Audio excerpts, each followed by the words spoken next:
Hello everyone. Continue with the same exercise 6.3 angle sum property of triangle. In the previous module we have completed question number 1 and question number 2.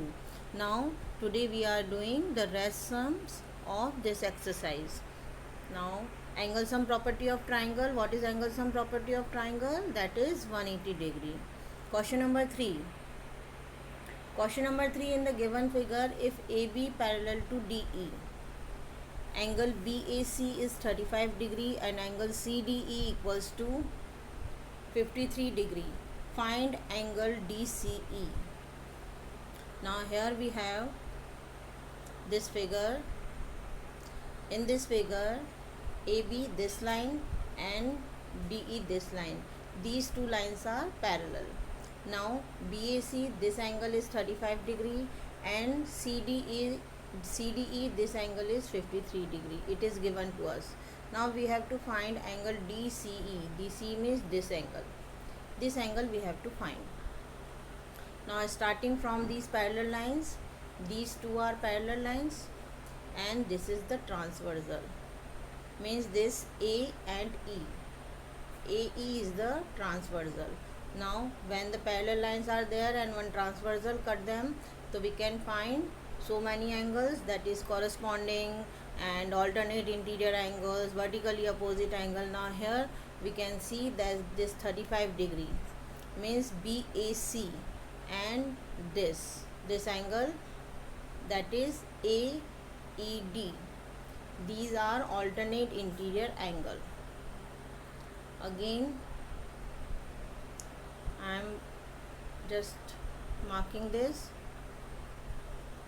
angle and this angle. These form alternate interior angle. One at the right hand side of the transversal and another at the left hand side of the transversal. So these form alternate interior angle, means angle BAC equals to angle AED equals to 35 degree.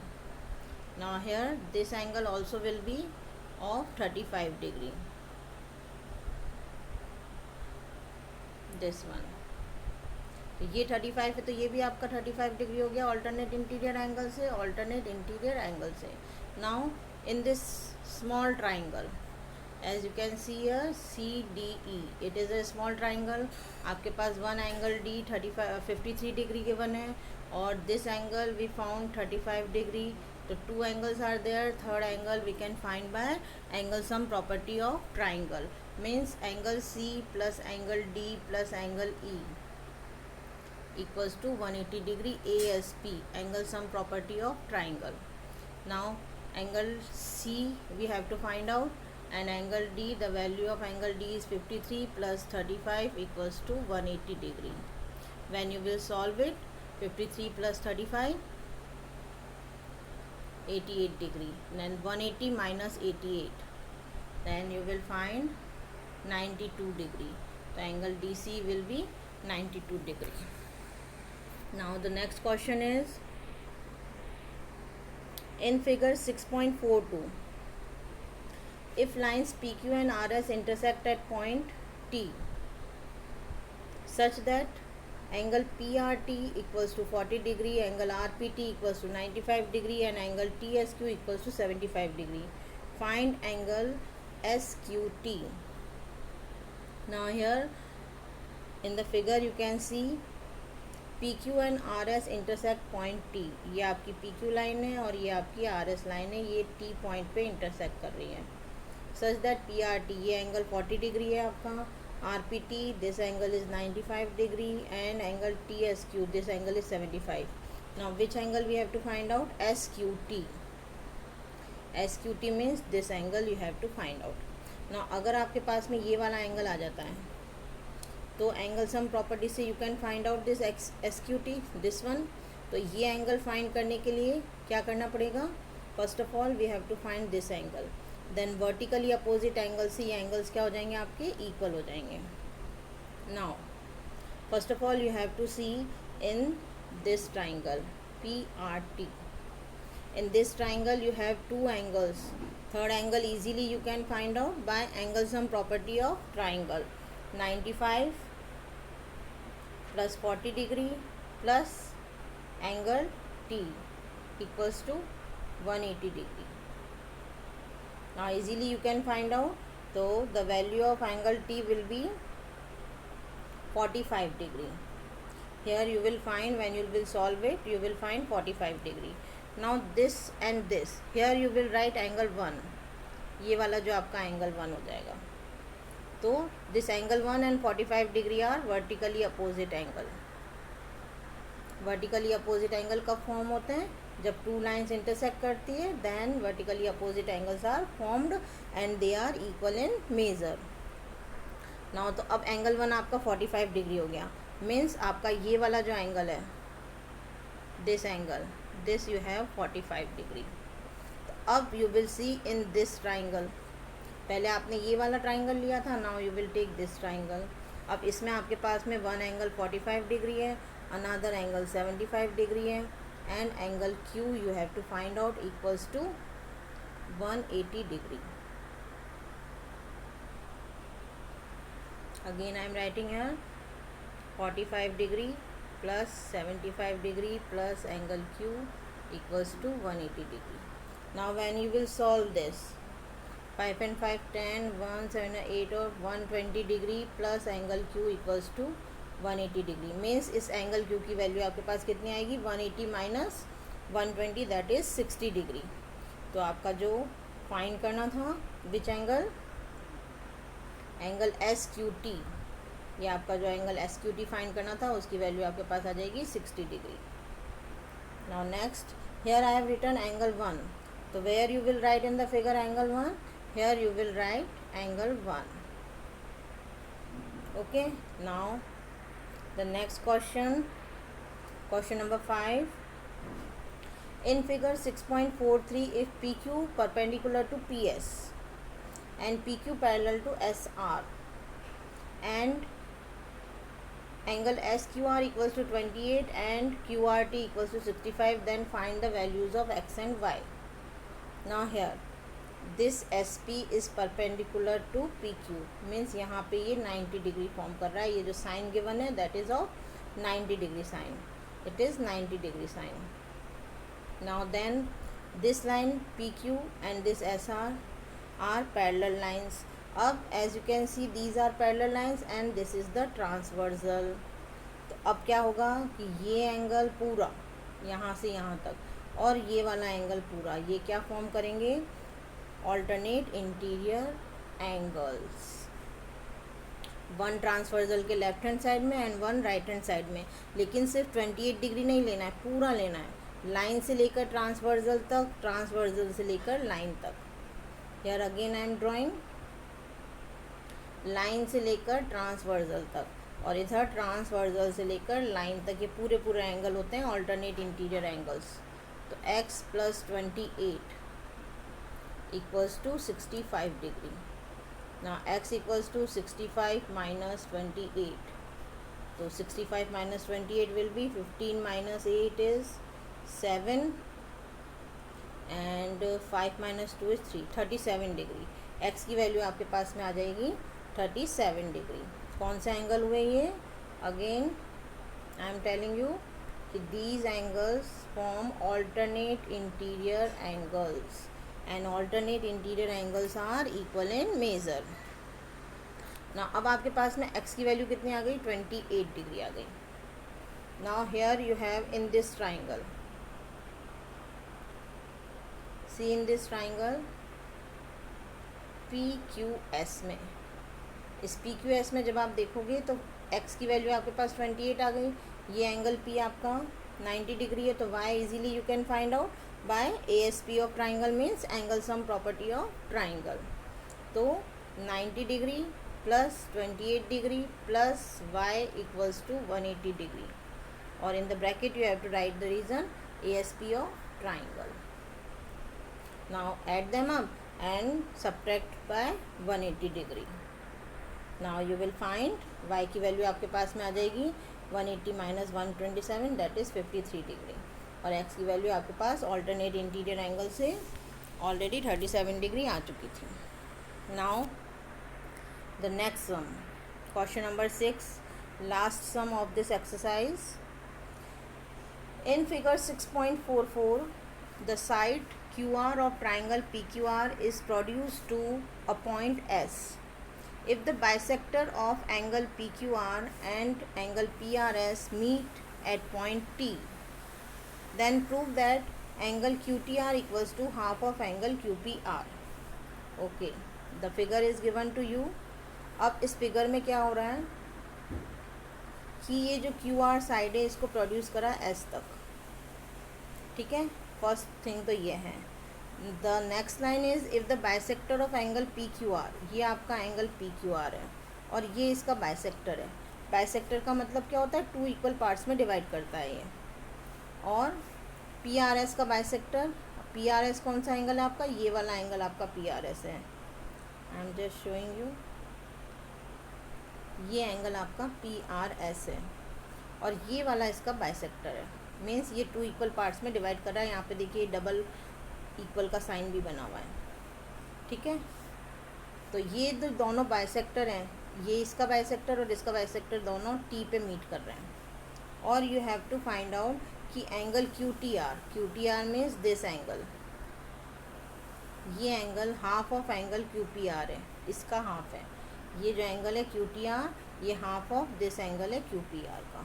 This you have to find out. अब as you can see in the figure, यहाँ पे ये जो angle है इसमें ये lines बनी हुई single single, means this angle and this angle are equal क्योंकि ये एंगल बाइसेक्टर है.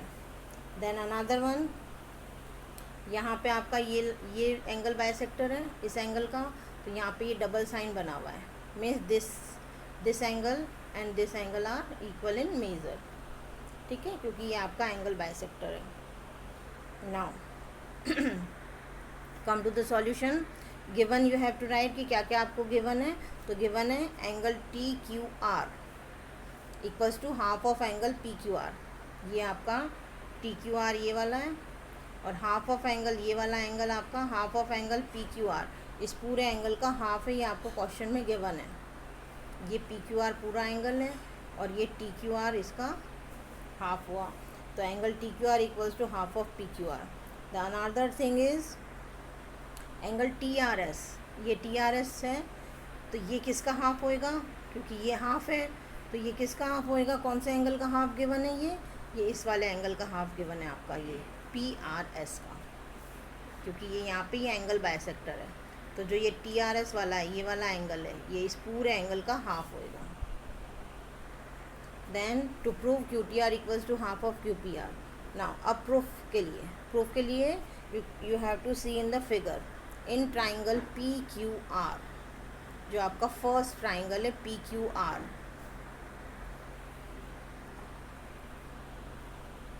ये आपका ट्राइंगल है पी क्यू आर.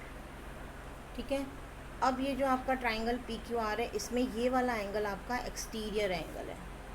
जब आप एक ये ट्राइंगल ड्रॉ करते हो और लाइन प्रोड्यूस कर देते हो तो ये एंगल कौन सा होता है, एक्सटीरियर एंगल होता है.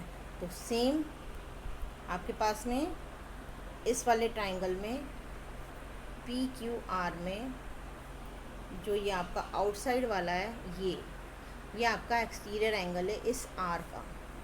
ठीक है ना. अब यहाँ पे आपको एक्सटीरियर एंगल प्रॉपर्टी लगानी है. तो exterior angle is equals to the sum of opposite interior angle, मतलब इस एंगल का और इस एंगल के सम का क्या होता है, इक्वल होता है.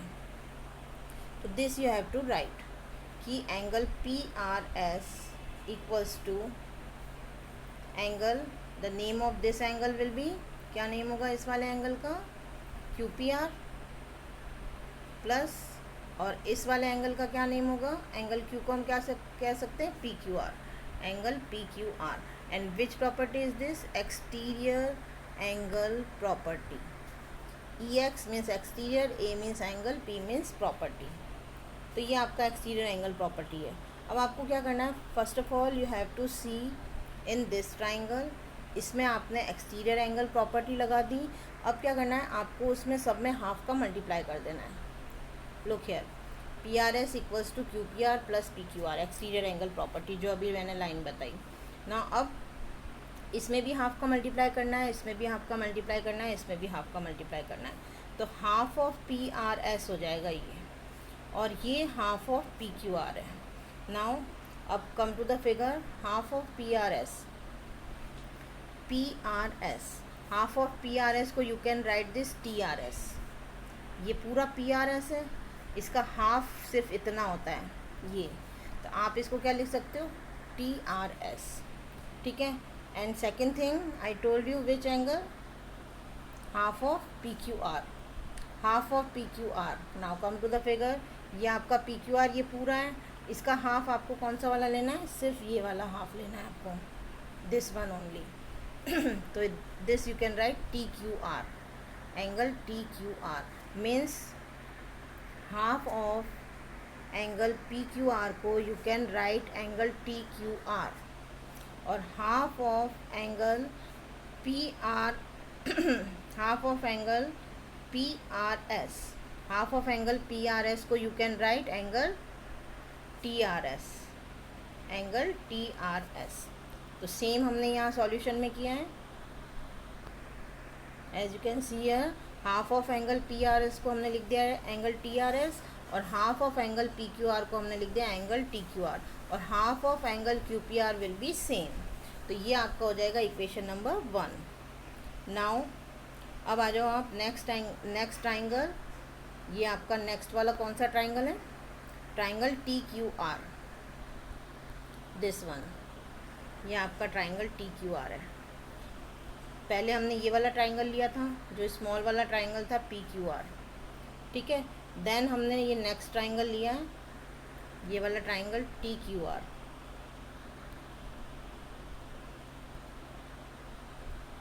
ये वाला ट्राइंगल हमने लिया टी क्यू आर. अब इसमें एक्सटीरियर एंगल कौन सा है, ये वाला है angle T R S, angle T R S. ये आपका एक्सटीरियर एंगल है. ठीक है. अब इसका अपोजिट इंटीरियर एंगल कौन कौन से हैं, this one and this one. तो इसको आप लिख सकते हो एंगल, इस वाले एंगल का नेम क्या लिखेंगे, T Q R, angle T Q R, plus angle इसका नेम क्या लिखेंगे हम, Q T R, Q T R. ठीक है. ये भी आपका क्या हो गया, exterior angle property, exterior angle property of the triangle. तो यहाँ पे आ गया आपका T R S equals to Q T R plus T Q R, equation number 2, exterior angle property of triangle. Now from first and second we get, अब as you can सी कि जो आपकी फर्स्ट इक्वेशन है उसमें left hand side T R S है, और जो second equation है उसमें भी left hand side T R S है. तो लेफ्ट हैंड साइड क्योंकि इक्वल है तो इनके राइट हैंड साइड भी क्या हो जाएंगे, आपके इक्वल हो जाएंगे. तो राइट हैंड साइड को इक्वल में रख देंगे, half of angle Q P R plus T Q R. तो ये रहा half of angle Q P R plus T Q R, then equals to Q T R plus T Q R. तो ये रहा आपका Q T R plus T Q R. ठीक है.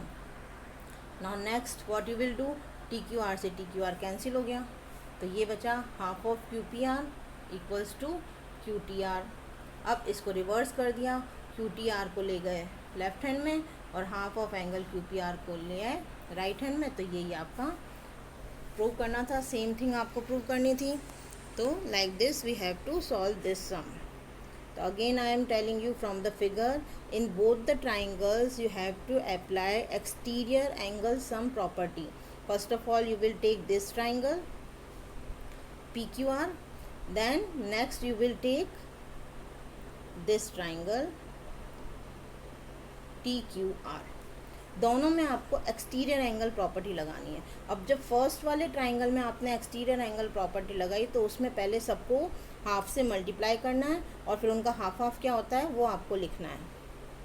After that you will take the another triangle and apply exterior angle property.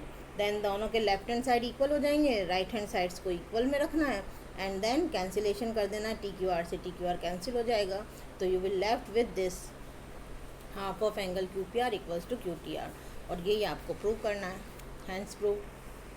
तो now I think all of you have understood these sums.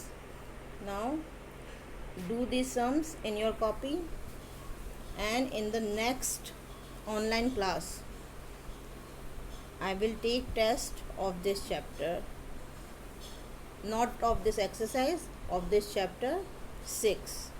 and I will explain you the activity also. Okay, do these sums in your notebook.